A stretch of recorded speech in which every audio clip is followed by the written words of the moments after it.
Yes, बोलिए। तो जैसा कि हमने लास्ट क्लासेस में कंपोनेंट्स ऑफ फूड में मैं आपको बताया था कि न्यूट्रिशन किसे कहते हैं और न्यूट्रिएंट किसे कहते हैं। न्यूट्रिशन मीन्स पोषण। जब हम आहार लेते हैं और आहार लेने के बाद हमें उस आहार से ऊर्जा प्राप्त हो जाए, एनर्जी मिल जाए, हम काम करने लगे, हमारे शरीर में ग्रोथ होने लगे और हम बीमारियों से बचने लगे, तो इस तमाम तरह के प्रोसेस को हम न्यूट्रिशन कहेंगे। जब हमें भोजन से ये सब चीजें मिलती हैं, भोजन खा लेने से सिर्फ पेट भर जाने को हम न्यूट्रिशन नहीं कहते हैं, वो डाइजेशन हुआ। बात समझ रहे हैं ना? खाना जब खाएंगे हम और हमारा यदि पेट भर जाए तो उसे क्या कहेंगे? डाइजेशन। लेकिन जब हमें उस खाने से एनर्जी मिलने लगे तो हम क्या कहेंगे उसको? न्यूट्रिशन। ठीक है, ये मैंने आपको पढ़ा चुका already. The process by which living things obtain and use food is called nutrition. यानी जिस प्रोसेस से क्या लिविंग ऑर्गेनिज्म क्या करे, उस फूड का इस्तेमाल करने लगे, उसे न्यूट्रिशन कहते हैं, पोषण कहते हैं। क्लियर है? और न्यूट्रिएंट किसे कहते हैं? तो खाने का वो अंश, खाने का वो भाग जिससे न्यूट्रिशन मिलता है। The part of food that give us nutrition is called nutrients. ठीक है, इसको न्यूट्रिएंट्स कहते हैं। कौन कौन से न्यूट्रिएंट्स मैंने आपको बताया है ऑलरेडी, वो सुनेंगे ध्यान से। Carbohydrate, carbohydrate, fats, proteins, vitamins, and minerals. There are mainly five nutrients that you have to read. पांच तरह के न्यूट्रिएंट्स को पढ़ना है। कार्बोहाइड्रेट मैंने बताया आपको। एनर्जी के लिए कौन रिस्पॉन्सिबल होता है? तो carbohydrate. Carbohydrate is the main source of energy. Although all foods provide us with energy, carbohydrate is the cheapest and most readily available. ये सबसे सस्ता और हर जगह उपलब्ध हो जाने वाला कार्बोहाइड्रेट का सोर्स है। अब मैंने ऑलरेडी आपको बताया भी था कि there are two types of carbohydrate. One is simple carbohydrate and other is complex carbohydrate. क्या है? Simple and complex carbohydrate. Simple carbohydrate किसे कहते हैं? जिससे हमें तुरंत एनर्जी मिल जाए, जो तुरंत डाइजेस्ट हो और तुरंत हमें एनर्जी मिल जाए, ऊर्जा मिल जाए, उसे सिंपल कार्बोहाइड्रेट कहते हैं। तो जनरली जितनी भी चीजें मीठी होती हैं, शुगर जिसमें होता है, वह सिंपल कार्बोहाइड्रेट होते हैं। ठीक है ना? जैसे शुगर केन, उसमें क्या हुआ? सिंपल कार्बोहाइड्रेट होगा। उसी तरह से और भी जितना स्वीट थिंग खाएंगे हम लोग, उसमें राइस में भी कार्बोहाइड्रेट होता है। ठीक है, उसी प्रकार जो है कॉम्प्लेक्स कार्बोहाइड्रेट क्या है? जिसको डाइजेस्ट होने में समय लगे। पहले वो कॉम्प्लेक्स से सिंपल होएगा, फिर वो क्या करेगा कि एनर्जी देगा। कॉम्प्लेक्स कार्बोहाइड्रेट कन्वर्ट होता है सिंपल में। तो स्टार्च उसका उदाहरण है। ये ऑलरेडी हम लोग डील कर चुके हैं। फैट्स के बारे में क्या पता था आपको? तो फैट्स भी एनर्जी के सोर्स होते हैं, but they are the reservoir of energy. वो एनर्जी के लिए रिजर्व हो जाते हैं, वो स्टोर हो जाते हैं। ठीक है ना? वो तुरंत काम नहीं करते हैं। हमारे स्किन्स के अंदर, हमारे विसरल ऑर्गन के आसपास, हार्ट के आसपास, किडनीज के आसपास ये फैट क्या होते हैं? स्टोर होते हैं जब हम फैट खाते हैं। There are also two type of fat, that is saturated fat and unsaturated fat. Saturated fat किसको कहते हैं? तो saturated fat is the fat that comes from animal source of animal, जैसे butter, cheese, cream, ghee, milk, eggs and meat are the source of saturated fat. Saturated fat थोड़ा सा नुकसान करता है, ये ओवरवेट कर देता है, हम लोग को ओबेसिटी कॉज करता है। टू मच अगर हम खाएंगे सैचुरेटेड फैट तो हमको नुकसान करेगा। अनसैचुरेटेड फैट उतना ज्यादा नुकसान नहीं करता है, बट इसको भी हम ज्यादा क्वांटिटी में खाने लगे तो नुकसान करे। कहते किसे अनसैचुरेटेड? तो जो प्लांट के सोर्स से हमको फैट मिले, यानी जिसका स्रोत क्या हो? पौधा हो, उसे क्या कहते हैं? Unsaturated fat. आप लोगों को समझ में आया सैचुरेटेड फैट, अनसैचुरेटेड फैट के बारे में? हाँ, ये बता चुका हूँ ऑलरेडी। तो प्लांट का सोर्स क्या क्या हो सकता है? तो जितने सारे तेल खाते हैं हम लोग ना, सरसों का तेल, और रिफाइंड ऑयल, ठीक है ना, नारियल का तेल, सीसम ऑयल, ये सब क्या है, अनसेचुरेटेड फैट का सोर्स है। उसी तरह जितने भी ड्राई फ्रूट्स हैं लाइक आलमंड, कैशू, ये सब क्या है, अनसेचुरेटेड फैट्स के सोर्स हैं। तो फैट्स एसेंशियल होते हैं, लेकिन बहुत ज्यादा फैट खा लेने पे ये हार्मफुल होगा और ओवरवेट हो जाएगा और ओबेसिटी जैसा, मोटापा जैसा प्रॉब्लम शुरू होगा। और एक बार मोटापा शुरू हुआ तो हार्ट डिजीजेस हो सकते हैं, दिल का बीमारी, हार्ट अटैक हो सकता है, इंसान मर सकता है। ठीक है ना, ये सब चीजें बताई जा चुकी हैं। अब आते हैं प्रोटीन्स की तरफ। प्रोटीन को भी मैंने आपको बताया था कि protein is also a type of nutrient, ये तीसरा तरह का न्यूट्रिएंट है। इसका यूज क्या है, ये एनर्जी नहीं देता हमारे शरीर को, एनर्जी तो देता ही थोड़ा सा है, लेकिन इसका मेन काम क्या होता है कि हमारे शरीर में ग्रोथ करने का काम करता है। It help the body to grow, विकास करने का काम करता है, वृद्धि करने का काम करता है, डेवलपमेंट करने का काम करता है। और जितने भी हमारे शरीर में जो वर्न आउट पार्ट्स हैं, जो खराब डैमेज्ड पार्ट्स हैं, उनको ये ठीक करने का काम, रिपेयर करने का काम करता है। ठीक है ना, तो इसको क्या कहेंगे हम लोग कि ये रिपेयरिंग फूड है, ये हमारे शरीर में जितने भी हानि, नुकसान, क्षति पहुंचती है उसको ये ठीक करता है। क्या सोर्सेज होते हैं, कहाँ से प्रोटीन मिलता है? Main source of protein are human diet like milk, meat, fish, eggs, nuts, peas, grams and beans, ये सब मेन सोर्सेज ऑफ प्रोटीन है। क्लियर है? अब विटामिन के बारे में बात करें, व्हाट इज विटामिन? तो vitamin is also a source, a type of nutrient, ये एक तरह के पोषक तत्व ही हैं, लेकिन इनका काम क्या होता है, हमारे शरीर को स्वस्थ रखते हैं और बीमारियों से लड़ने में हमारी मदद करते हैं। यह हमारे शरीर में, इसका काम क्या क्या है, ग्रोथ करने का काम। विटामिन का काम क्या है, ग्रोथ करने का काम, हमारे शरीर को स्वस्थ रखने का काम और हमारे शरीर को बीमारियों से दूर रखने का काम। विटामिन आर एसेंशियल, एसेंशियल मतलब जरूरत। विटामिन जरूरत है किस चीज के लिए, वृद्धि के लिए और हमारे शरीर को स्वस्थ रखने के लिए और बीमारियों से लड़ने के लिए। विटामिन बहुत ही स्मॉल क्वांटिटी में जरूरत होती है विटामिन की, बहुत ही लिटिल क्वांटिटी में जरूरत होती है, इसलिए इसको माइक्रो न्यूट्रिएंट भी कहते हैं। बहुत प्रकार के विटामिन होते हैं, vitamin A, vitamin B, vitamin C, B complex में बी 1, बी 2 इस तरह करके आता है, vitamin D, vitamin E, vitamin C, ये सब विटामिन के प्रकार होते हैं। ठीक है, अब जो है पढ़ना है मिनरल्स। देखिए विटामिन का चार्ट थोड़ा सा हम लोग देखिए, बहुत इंपॉर्टेंट चार्ट है विटामिन। लेकिन अगर हम लोग एक कोई विटामिन नहीं खाते हैं तो हमें कई तरह की बीमारियां हो जाती हैं। जैसे इसमें विटामिन डी की कमी से हमें, विटामिन डी की कमी से हम जो है कौन सा प्रॉब्लम होता है, कोई बताओ? विटामिन बी हम नहीं लेंगे तो नाजिया परवीन म्यूट करो। जो लोग जो है अभी अभी जुड़ रहे हैं वो म्यूट करके रहे, सवाल पूछना हो तब जो है म्यूट करेंगे।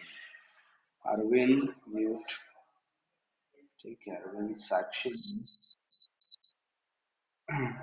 तो बाबू नेटवर्क का प्रॉब्लम, और किसी को, सबको आवाज आ रही है? प्रिया, प्रेम,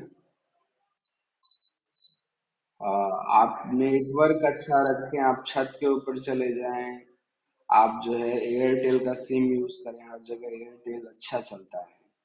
ठीक है, अगर आवाज नहीं आती है, मैं यहाँ से भरपूर आवाज में बोल रहा हूँ, आवाज अगर कट के आती है ना तो नेटवर्क की प्रॉब्लम हो सकती है आपकी। ठीक है सकीना, अब आ रही आवाज?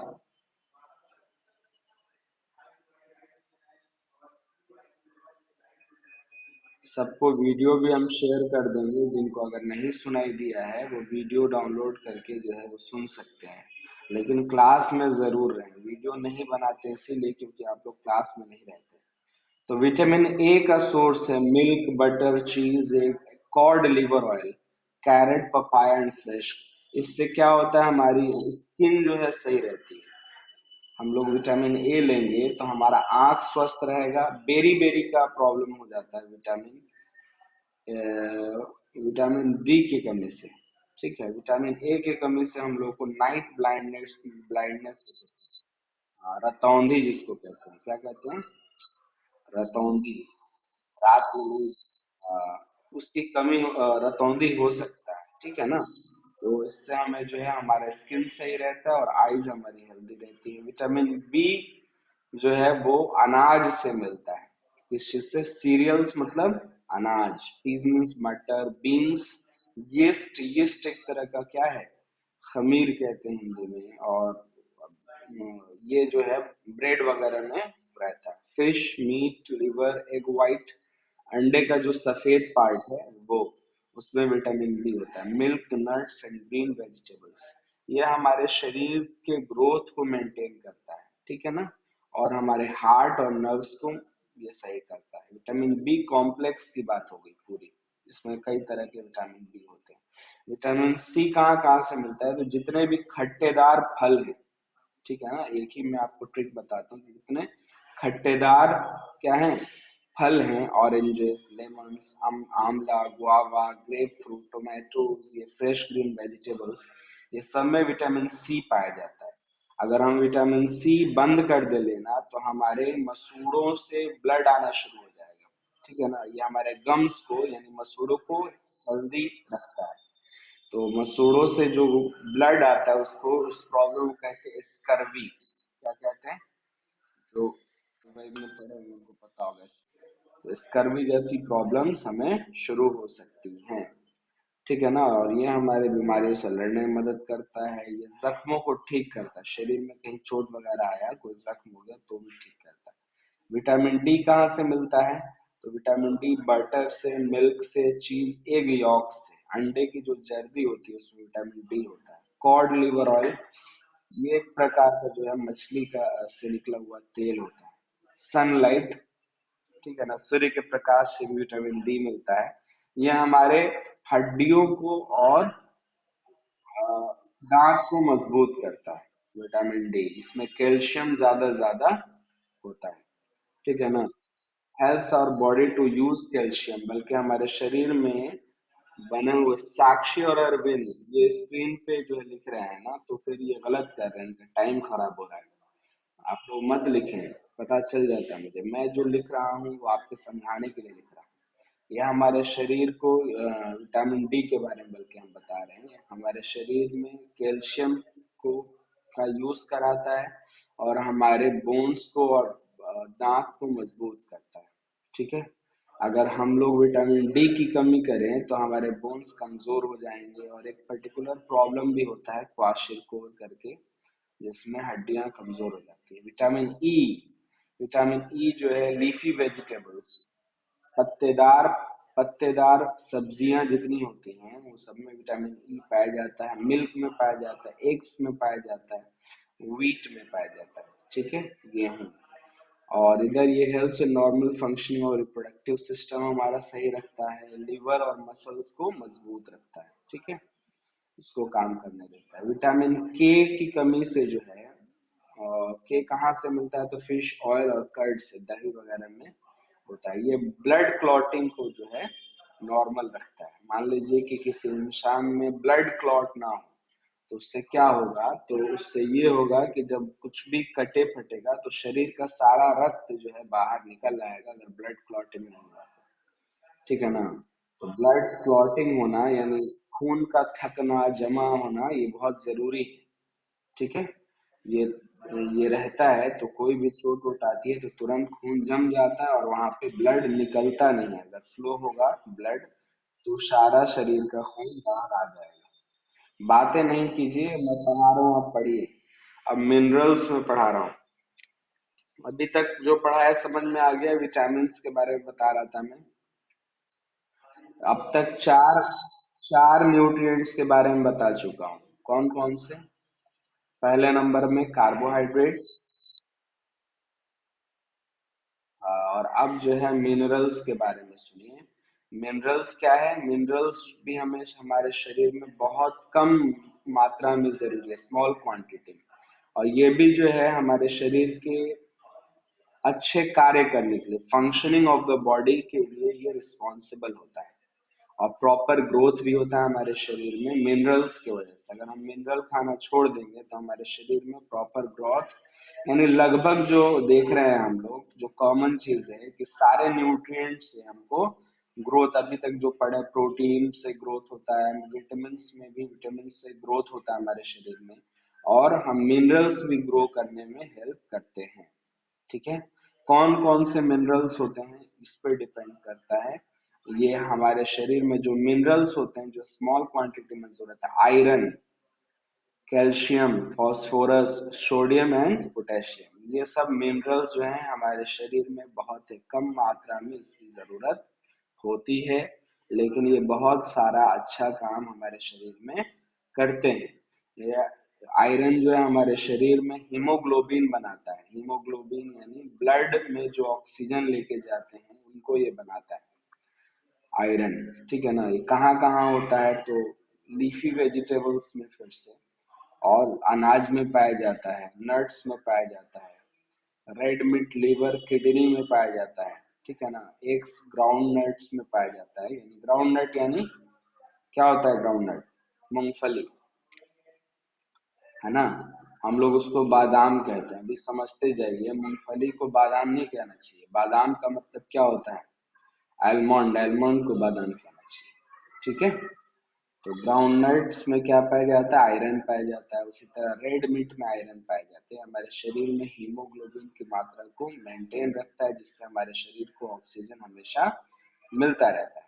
ऑक्सीजन हमारे शरीर में लंग्स लेके जाते हैं, लेकिन पूरे शरीर के हर अंग तक ऑक्सीजन कौन लेके जाता है, तो ब्लड में पड़ा हुआ हीमोग्लोबिन। अगर हीमोग्लोबिन कम होने लगेगा तो हमारे शरीर में, हमारे बॉडी में पेन होना शुरू हो जाएगा। हमारे बॉडी को, हमारे शरीर को ऑक्सीजन नहीं मिल पाएगा। दूसरा है कैल्शियम। क्या है, कैल्शियम। अभी हमने बताया था आपको, कैल्शियम की कमी से हमारा क्या होता है, बोन्स कमजोर हो जाता है, हमारा दांत कमजोर हो जाता है, तो कैल्शियम भी लेना चाहिए। फास्फोरस, फास्फोरस भी हमारे हड्डियों को बनाने में और मजबूत करने में हेल्प करता है। सोडियम और पोटेशियम हमारे बॉडी फ्लूइड्स को मेंटेन करता है। तरल, हमारे जो भी शरीर में तरल पदार्थ हैं, जो पानी हम पीते हैं, उसको मेंटेन करता है। अगर सोडियम पोटेशियम नहीं रहे, खाली पानी रहे हमारे शरीर में, तो हमें ऊर्जा और एनर्जी नहीं मिलेगा उस पानी से। ठीक है, ये मिल्क, फिश और वेजिटेबल्स में पाया जाता है।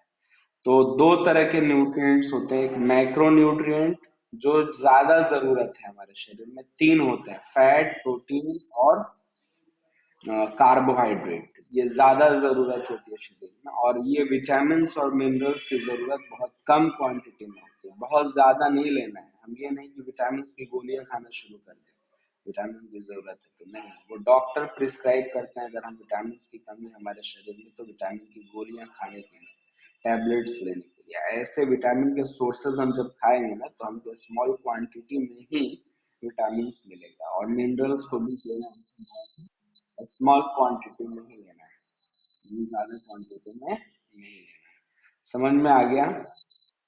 तो न्यूट्रिएंट्स की कमी से बहुत सारा प्रॉब्लम शुरू हो सकता है, हमको न्यूट्रिएंट्स लेना ही है। अगर हमारे भोजन में, आहार में न्यूट्रिएंट नहीं है तो हम बीमार पड़ जाएंगे, हमारे शरीर में ग्रोथ नहीं होगा। फिर से हम बता रहे हैं, जिन बच्चों को अगर आवाज नहीं आ रही है तो वह अपना नेटवर्क चेक करें, उनको नेटवर्क शायद नहीं मिल रहा है, उनके इंटरनेट की कमी है, कमजोरी है, वो अपना इंटरनेट ठीक करें। यहाँ से और बच्चों को आवाज जा रही है ना जी। अब मैं पूछूंगा किससे, नाजिया, स्वीटी, सबको और आवाज जा रही है? तो फिर आप लोगों को अगर पर्टिकुलर आवाज नहीं मिल रही है तो नेटवर्क सही करेंगे। ठीक है, और मैं बोल चुका हूँ कि मैं इस क्लास का वीडियो भी बना के अभी भेजूंगा, ये वीडियो बन रहा है। ठीक है, तो जो अभी नहीं सुन पा रहे हैं बाद में डाउनलोड करके सुनेंगे।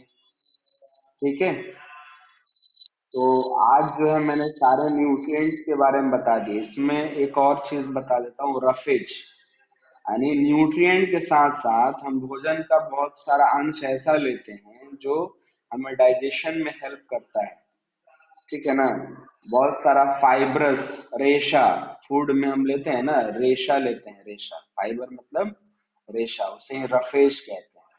तो वो सिर्फ हमारे शरीर में डाइजेशन में यानी न्यूट्रिएंट के डाइजेशन में हेल्प करता है। वो खुद डाइजेस्ट नहीं होता है, वो फीसेस के फॉर्म में बाहर आ जाता है, एक्सक्रीट हो जाता है, निकल जाता है। अगर हम रफेज नहीं लेंगे ना तो हमें इनडाइजेशन हो जाएगा। इनडाइजेशन किसको कहते हैं? अपच। बात समझे? अगर खाने में हमने रफेज नहीं लिया तो क्या हो जाएगा? अपच हो जाएगा, यानी इनडाइजेशन हो जाएगा। तो खाना डाइजेस्ट हो कंप्लीटली, अच्छा हमारा पेट अच्छा रहे, हमें कॉन्स्टिपेशन ना हो। कॉन्स्टिपेशन किसे कहते हैं? पेचिस की बीमारी को कहते हैं, जिसमें टॉयलेट वगैरह क्लियरली नहीं होता है, लैट्रिन करने में प्रॉब्लम होती है।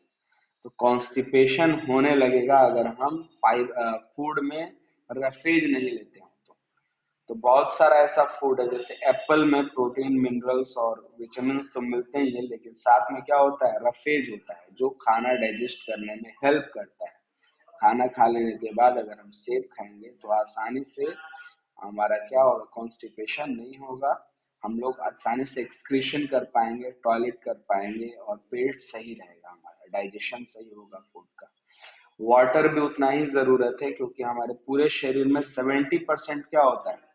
वाटर होता है। शरीर के पूरे भाग में 70% वाटर ही वाटर होता है। तो इसलिए वाटर बहुत पर्याप्त मात्रा में पीना चाहिए। अभी गर्मी के दिनों में हमें बहुत प्यास लगती है, तो उतना ही ज्यादा पानी हमें पीना चाहिए। मतलब 5 से 6 लीटर एक दिन में पानी एक व्यक्ति को पी ही लेना चाहिए। ठीक है? अभी हमें वाटर लॉस भी होता है, पसीना भी होता है ना, और ट्रांसपिरेशन भी होता है। तो अभी के टाइम में बहुत वाटर मेंटेन करने की जरूरत है अपने शरीर में। ठीक है एवरीवन? तो पानी 70% हमारे बॉडी वेट का पार्ट है, इसको मेंटेन करके रखना है। पानी पियेंगे तो और सारी बहुत बीमारियों से हम बचेंगे। देखिए, फंक्शन ऑफ वाटर में सबसे पहले क्या बताया गया कि वाटर जो है हमें न्यूट्रिएंट और को डाइजेस्ट करने में हेल्प करता है। साक्षी कुमारी, ये स्क्रीन पे आप क्यों लिख रही हैं? बार बार मैं कह रहा हूँ। Water helps to absorb nutrients from the digested food. These nutrients are called around the body by the blood in a solution form. ठीक है? Water helps to throw out waste में, हमारे इन एक्सक्रीशन में हेल्प करता है, sweating में help करता है। स्वेटिंग से जितने भी जो है टेम्परेचर रेगुलेट होता है हमारे शरीर में, और जितने भी वेस्ट मटेरियल्स हैं, वेस्ट लिक्विड पार्ट है, वो निकल जाता है ना। और it acts as a medium through which chemical reactions are carried out. हमारे शरीर में जो भी डाइजेशन या और केमिकल रिएक्शन जो हो पाती है शरीर में, वो इसी कारण हो पाती है क्योंकि हमारे शरीर में वाटर होता है। तो आज जो मैंने बताया वो सबको समझ में आया नहीं आया?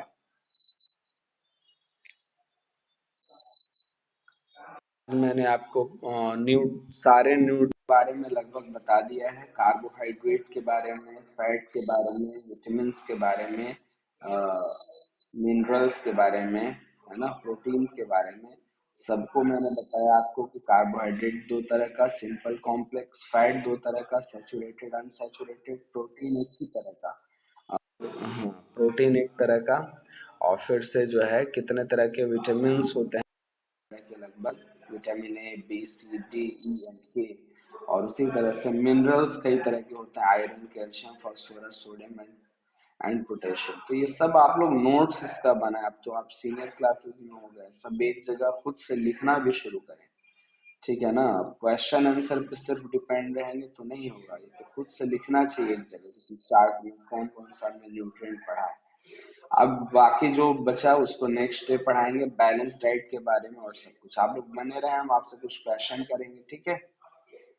तो मैं क्वेश्चन करता हूँ, क्वेश्चन सेशन बाकी है।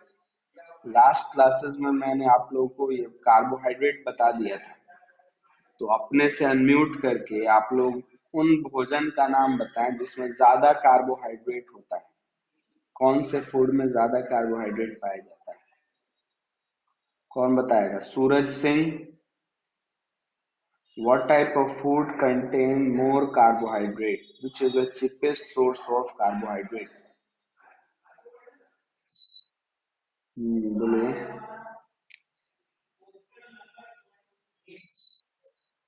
शुगर और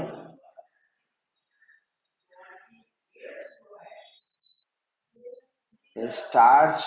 कार्बोहाइड्रेट का टाइप है, प्रकार है, हम सोर्स पूछ रहे हैं, स्रोत क्या है, क्या खाएंगे तो हमें कार्बोहाइड्रेट मिलेगा। शुगर ठीक है, राइस में ज्यादा ज्यादा कार्बोहाइड्रेट जो हम दिन भर में खाते हैं ना, चावल।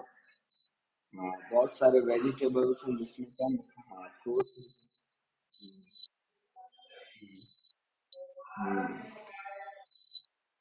गुड़, आप लोग जैगरी जानते हैं, जैगरी में कार्बोहाइड्रेट होता है। JAGGERY, जैगरी गुड़। ठीक है ना। आप लोग भी बोलिए प्रेम। तुम बताओ प्रोटीन के क्या स्रोत हैं, किस किस फूड में प्रोटीन मिलता है। अब प्रोटीन का कार्य क्या होता है हमारे शरीर में,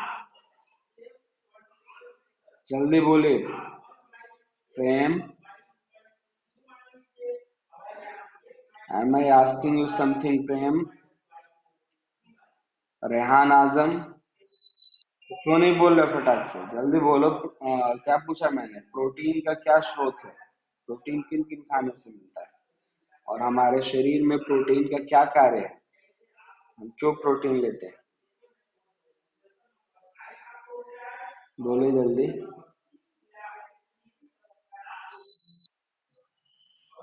हमारे शरीर को ग्रोथ करता है, विकास करता है हमारे शरीर, रिपेयर करते हैं जो चीज खराब हो जाती है, तो फिर कहाँ से मिलता है, तो क्या खाएंगे कि प्रोटीन मिल जाएगा हमें?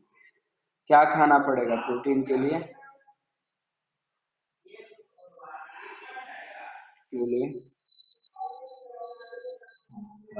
एग, इग नहीं। चलो ठीक है, एग व्हाइट में होता है प्रोटीन। ठीक है ना। और कार्बोहाइड्रेट का क्या कार्य है, रेहान आजम। हम लोग कार्बोहाइड्रेट क्यों लेते हैं, रेहान, बोलो बाबू जल्दी। रेहान आजम। साइलेंट रहोगे तो खुद का नुकसान है, कोशिश करना चाहिए बोलना, बोलना चाहिए इंसान को। अगर हम नहीं बोलेंगे ना तो फिर हम पीछे रह जाएंगे, समाज से, लोगों से दूर रह जाएंगे। आजकल बोलने वालों की रिस्पेक्ट है, हर जगह जो आगे बढ़ के बोलते हैं ना, उन्हीं की रिस्पेक्ट है, सब उन्हीं की इज्जत। हाँ, क्या मिलता है हमें, कार्बोहाइड्रेट से एनर्जी मिलता है, काम कर सकेंगे हम। ठीक है ना, चीफेस्ट सोर्स ऑफ एनर्जी होता है। साक्षी कुमारी तुम बताओ कितने प्रकार के कार्बोहाइड्रेट होते हैं। साक्षी, कितने प्रकार के कार्बोहाइड्रेट होते हैं बताओ जी।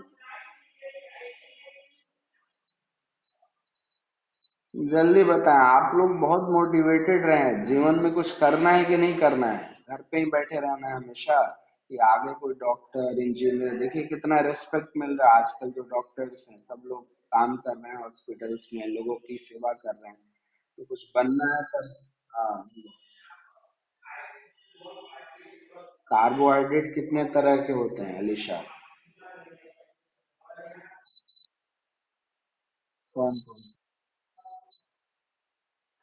कॉम्प्लेक्स कार्बोहाइड्रेट कहाँ से मिलता है, कॉम्प्लेक्स कार्बोहाइड्रेट का उदाहरण दीजिए।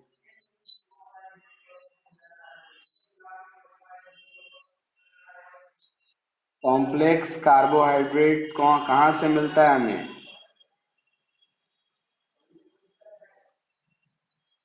स्टार्च बताए हैं, कॉम्प्लेक्स कार्बोहाइड्रेट स्टार्च होता है, और ये कहाँ से मिलता है, पोटैटोज से मिलता है।